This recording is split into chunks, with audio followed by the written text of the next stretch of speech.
We're up and recording. Greetings, everybody. This is Wesley Pepper. Welcome to the Art Lexcia podcast. This is episode 225. So that's cool.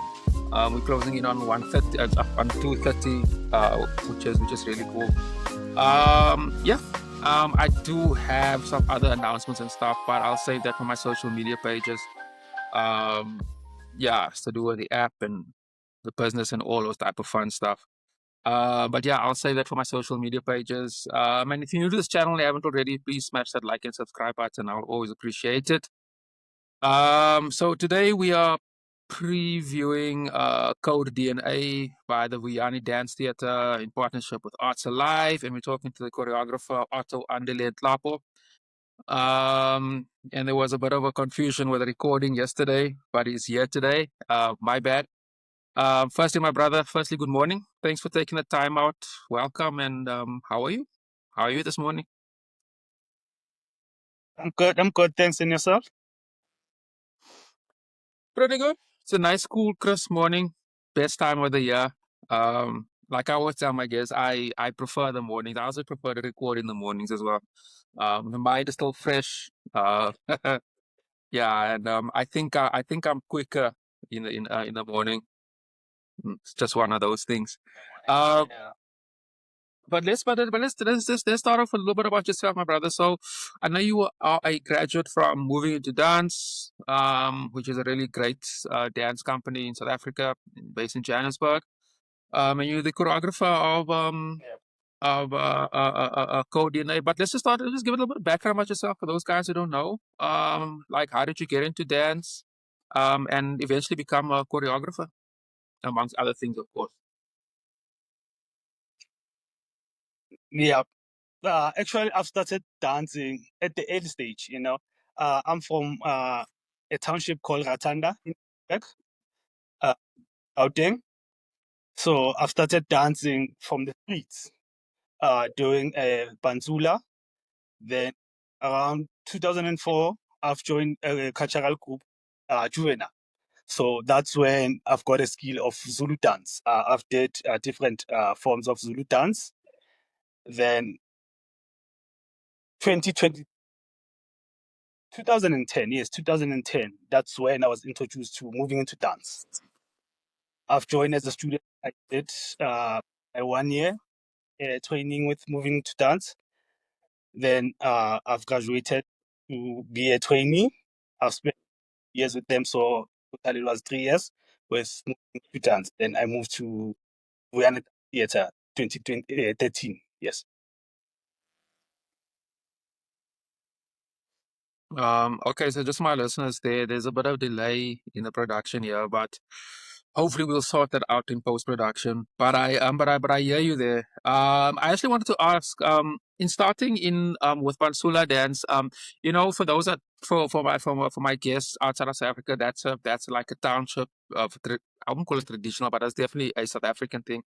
Do you think that Pantsula dance sort of trained you or gave you the right dancing skills to sort of learn other forms of dance and sort of, I guess, not necessarily train, but teach your body to, yeah, to dance properly or professionally? Yeah, definitely. For me, Pantsula, it's not just about dancing. Pantsula, it's a culture. It's a way of living. So it taught me many things. It taught me how to think, how to do things, how I shape things. It's through Pantsula. So when I joined moving into dance, some of the things just became easy. It became natural to my body. Mm, mm, mm, mm. Yeah. No, I can hear it. Actually, I think that'll be really cool before we get into the production. Can you just explain to us a little bit about the culture behind a Pantsula dancer, man? For example, like what's the dance like versus any all the other South African dance, for example, like gumbo dancing, etc. And yeah, just give us a little bit of a breakdown on the culture, history, and so forth. Pantsula comes from the township. So it's more on the feet. It's a quick steps on the, and it needs you to think very quick. It's sharp movements. So it has lot of patterns, which it teaches you to be vigilant, to be quick, think on the spot. So it's one skill that I picked up from the Pantsula. The food and the dress code, how we speak in Pantsula. So it's modern movement. Yeah. So it's that kind of a culture, the way of living, even how I speak, it's from the township. We mix all these languages, so it allows also be able to understand other languages and to adapt as well, you know. Yeah. Yeah. No, that was just literally for some interest sake, and definitely that's maybe something I think I must explore a little bit into detail in the not too distant future, because I am very interested in, especially like you say, the culture, because there's a fashion, there's the music behind it. And I like you say, with a quick feet, I can actually picture that in my mind. Um, but let's move on to the code DNA. So just for my listeners, that's taking place on the 24th of April at 7 p.m. and the 25th at 3 p.m. at the UJ Art Center. Can you just give us a breakdown on what the production is about and your involvement? So Code DNA, I'm a choreographer for Code DNA in partnership with Arts Alive. So I'm collaborating with Spusiso Shozi, who's a composer in the piece. I'm with an ensemble of 7 dancers and 6 musicians. So it's a collaboration. So the work speaks to reuniting humanity, investigating the body as an archive for ancestral knowledge and memories. So we're looking at the information that it's stored in the body, which the mind can't record.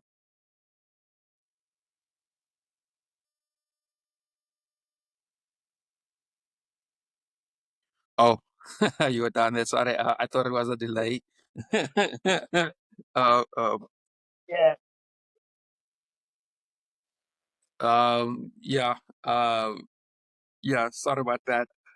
Interesting thing, man. Can you tell us, like, can you give us just a breakdown on the, you said the what, 7 or 6 dancers? I know you're also working with quite a big ensemble, and I want to get into that. The other, the various people involved in the production, but yeah. Can you just tell me, like, who wrote, who's behind, on the production, like, from a writing perspective and so forth?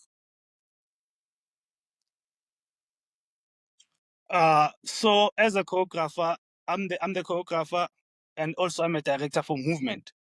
Then when it comes to the dramaturge of the piece and the music, I'm working with Spusiso Shozi. We both directing the work. So also the dancers and the musicians, they are also part of the work. So it's not just us, it's a collaboration thing. So we're working together. So creating the piece together.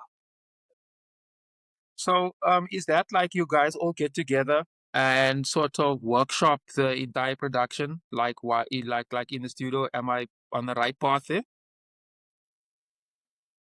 Yeah, definitely, definitely. So I had the idea.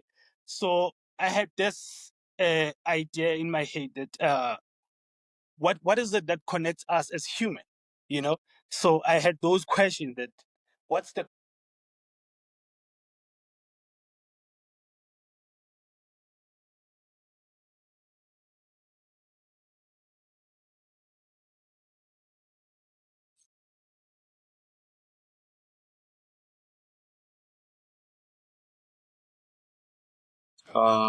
Yeah, just excuse that. There's obviously a break in transmission there. Let me just see, where is the brother?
I lost you. I lost you there in the bit. Hello. Um, just excuse me, Otto. There was a break in transmission there, man, for about a minute or so. But don't worry, I'll fix that in the post editing. So don't stress it. But can we just pick up there? We were just talking about how you guys are workshopping the production and your involvement, of course, and everybody else. Yeah. So yeah, as I was explaining, uh, how it came about. So I had these questions in my head. So I was fascinated by the idea that despite our differences as human, you know, what is it that what experiences that connects us as human? What is it? What is it? What's the common thread that we share as human being? You know. So I had to question that. Then I brought in the musicians and the composers, Mr. Soshozi. We had a conversation about it. You know. Okay, guys, this is what I'm thinking. You know, and how can we go about it? You know. So as a choreographer, as a dancer, I thought, you know what, this one it needs to be a dance piece, you know, because also I want to explore the information that the body carries, you know, and the mind can recall. So let's find a language through our bodies. Let's hear what the body speaks what language. Yeah. So then we decided on bringing bringing in the dancers, the seven dancers, which they are from Vuyani Dance Theatre. You know, so we've been I think we have 2 weeks now. It's been 2 weeks exploring that idea together, trying to come up with the piece. Okay. Interesting. Very, very interesting. So this whole production was put together in about 2 weeks. Interesting how you say how information flows through our body. I'm interested to know what type of information are you talking about, or are you referring to, and how will that be projected on stage? I'm very interested to know that. So we're looking at inherited knowledge that it's within our bodies, you know, knowledge that we got from our ancestors, the history that it's stored in the body, the traumas, you know. So it's those experiences and traumas and the history within the body which the mind can recall. It's connections that when you step at certain places and you feel like the place, it feels familiar, you know, it's your deja vu, those things. Why does it feel this in this manner, you know? Why do I connect with a certain person? Why do I don't like that person, but I like, you know, it's how the body respond to certain events.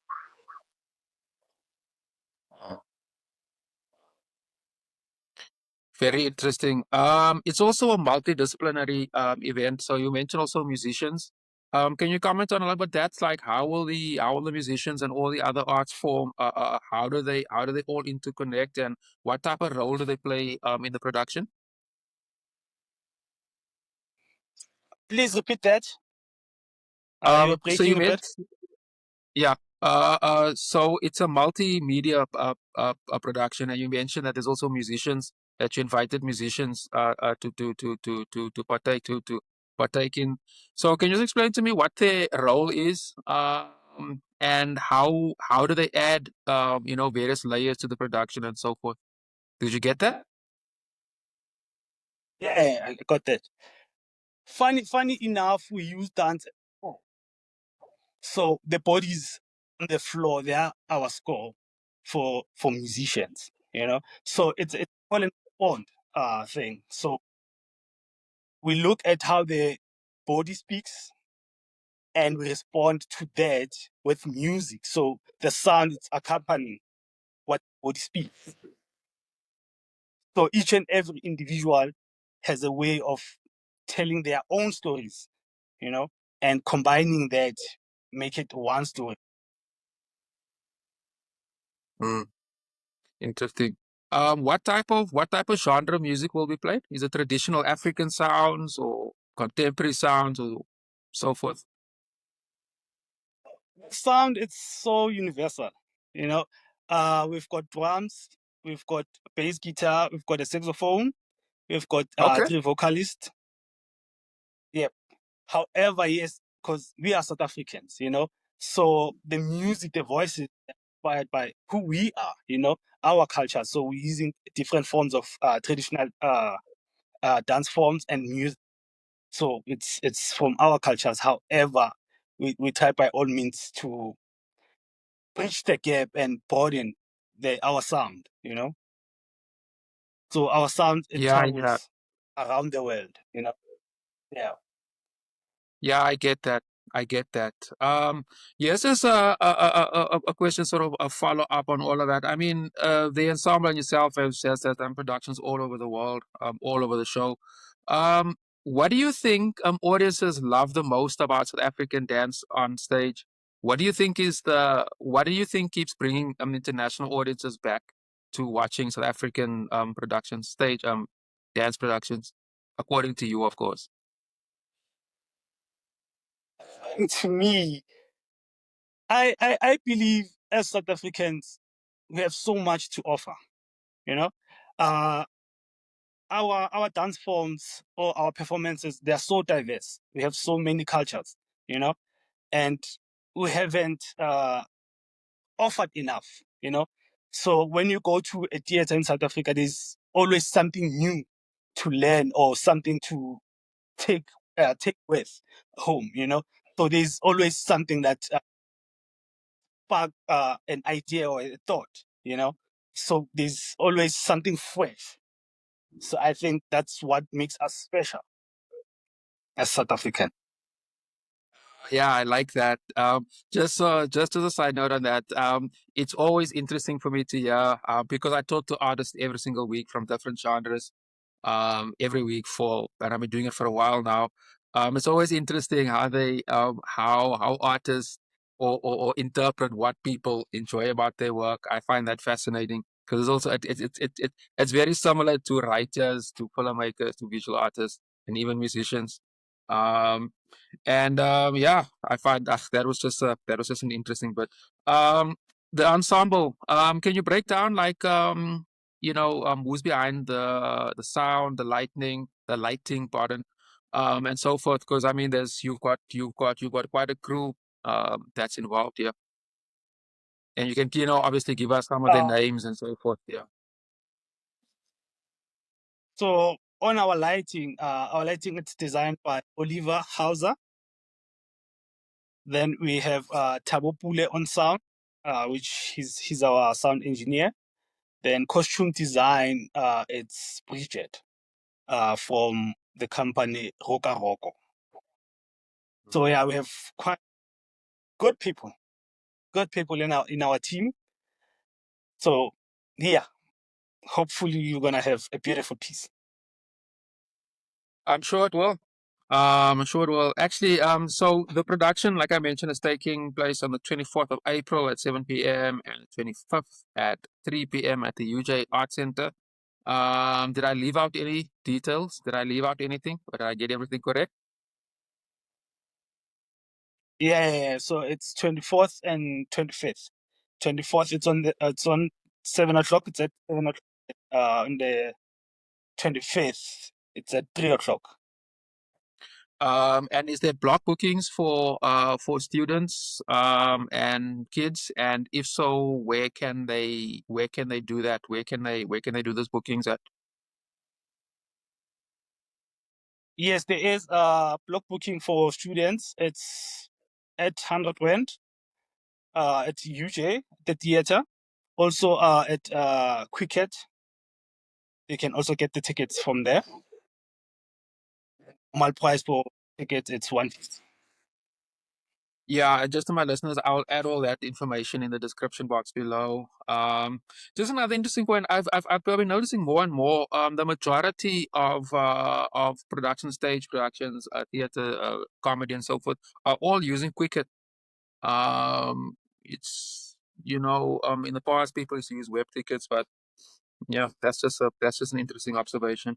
Um, so tell me, just sort of in closing, is this a once-off? Is this a once-off gig, or are you going to be taking this production to other cities, to other theaters across the country? And if so, when will that happen? Definitely. We now, because it's still new, so we'll be premiering the work at UJ. So after UJ, then we'll be applying for other festivals. So definitely we want to take the work well. Mm, but there's nothing concrete yet, you say, no? Yeah, at the moment there's nothing. Mm. Okay. So, is there any can you give us all your social media handles, websites and so forth, YouTube channels, if people want to check out more of your portfolio of work?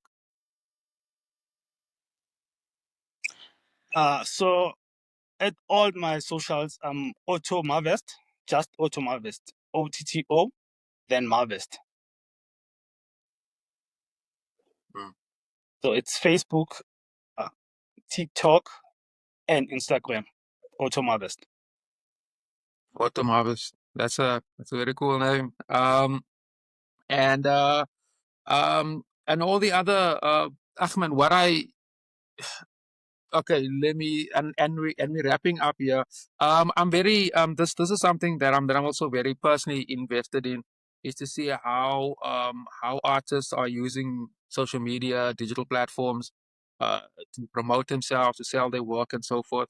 As a dancer, do you guys get a lot of I mean, is your social media pages very busy? Do you get a lot of people viewing your stuff there? And is there a lot of interest around your work? I'm talking specifically on social media. That's the one because it's a double barrel question. And the last question is, do you, what type of content did you share? Is it the short clips? Is it the longer format? And yeah, can you just break that down for me, please? So yes, mostly I use Instagram to promote the works and the classes, because I teach dance classes every Wednesday at Vuyani Dance Theatre. So we take short clips of the videos of the class, then we post those videos. Then we communicate with people that they wanna come and watch, or they wanna come join classes. Also with the shows we post there on Promotional, yeah. them. Let them know about the shows where we are. It's guide, you know, what shows it's happening where. Mm. And the longer format, do you guys do that? Like the entire production from beginning to end? Is there content like that people can view? No, no, we don't. It's just short Is there clips. is there So we is there a only reason for post. that? Is there a reason for that? Is there? Is there a reason for that? Yeah, yeah, Is it definitely. yeah. So Please explain that to me. yeah, so it's most for us it's mostly on marketing. So we want people to come and watch. So if we want to give you everything, then there's no need for you to come to the theater. So for us, we just share the teaser so you can see what we're doing. Then you eager to come and watch. So Yeah, it's so it's it's it's just a trailer. yeah, no, I get it. Yeah, like I said, I've got a personal interest in that because we're also building a platform mostly for visual arts in the beginning, but we want to move on to other art formats, and it's very interesting to know how different art genres sort of handle all of that. So thank you for that. But that's a wrap. So just again, it's the 24th and 25th of April, which is later on this month. I think that's over the long weekend, isn't it? Should be. Yeah, yeah, it should be. It should be over that long weekend towards the end of the. Yeah, because the 27th is a holiday. Yeah. Okay. So if you're in and around Gauteng, and want to check out some really cool stuff, is at the UJ Art Center. Otto, Andile Nhlapo, thanks very much for coming through, my brother. All the best for your production. I will put this episode out. I think in if it's not next week, it'll be the week thereafter. But I'll be communicating. I'll communicate that with you. And then I chopped the recording up into shorts as well, which I publish usually a few days after, usually about 4 or 5 days, sometimes a week after, and that sort of keeps the content relevant. and I'll be promoting your episode more aggressively towards the date, towards the 24th. And I'll be I'll let you know, and I'll be tagging you on all the various platforms regarding that. And yeah, and that'll glitch early on. Don't stress that. We'll cut that one out. But thanks very much for coming through. All the best for the production, and yeah, thank you. Thank you. All right, my brother. Take care, man. Sure. Away. Thank you so much. Bye.